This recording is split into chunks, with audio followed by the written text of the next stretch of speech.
Dictation शुरू होगी 5 second बाद।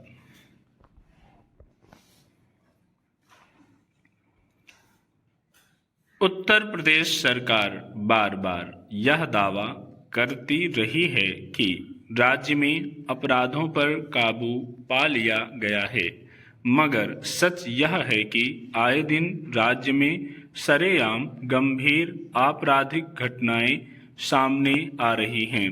सख्ती के बावजूद अपराधी अगर काबू में नहीं आ रहे तो समझा जा सकता है कि अपराध नियंत्रण में कहीं न कहीं कोई कमजोर कड़ी बाकी है, जिसकी या तो शिनाख्त नहीं हो पाई है या जानबूझकर उसकी अनदेखी की जाती है।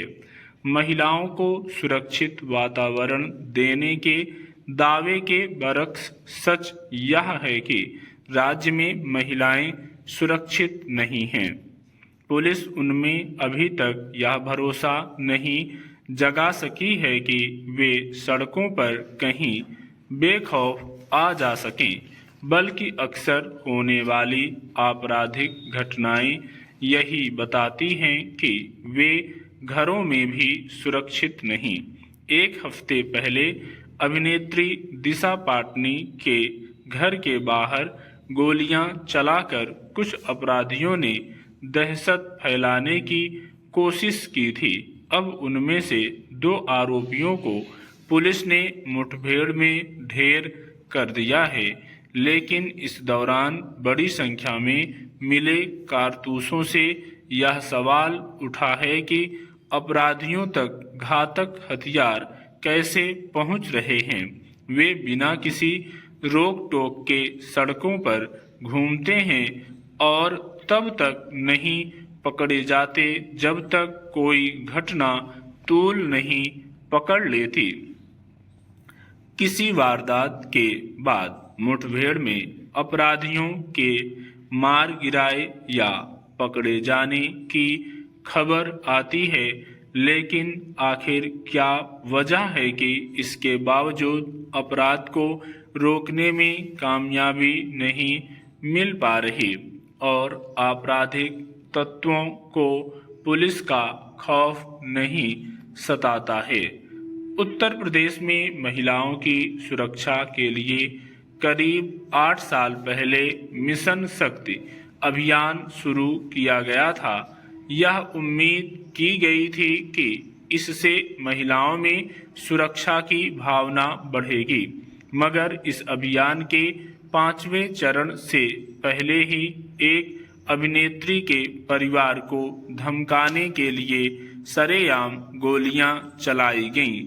अपराध कम होने के सरकार के दावे के उलट महिलाओं के खिलाफ जिस तरह आपराधिक घटनाएं बढ़ी हैं, उससे मिशन शक्ति पर भी सवाल उठना स्वाभाविक है।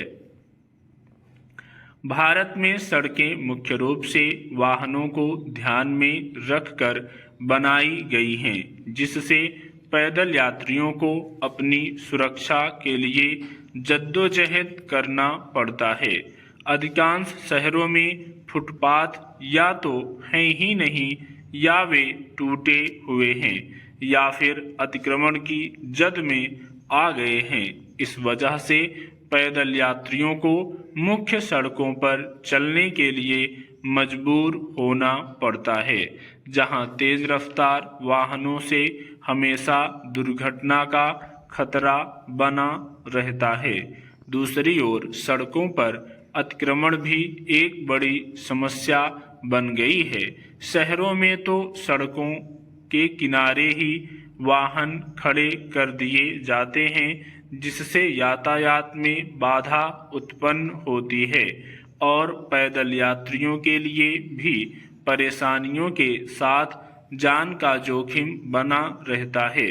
स्थानीय प्रशासन की ओर से भी फुटपाथ और सड़कों पर अतिक्रमण के खिलाफ कार्रवाई नाम मात्र ही होती है। देश के कई शहरों में पैदल यात्रियों के लिए नीतियां तो बनाई गई हैं, लेकिन उनके कमजोर कार्यान्वयन के कारण जमीनी स्तर पर उनका प्रभावी असर नजर नहीं आता है। बंगलुरु इसका एक उदाहरण है। स्टॉप।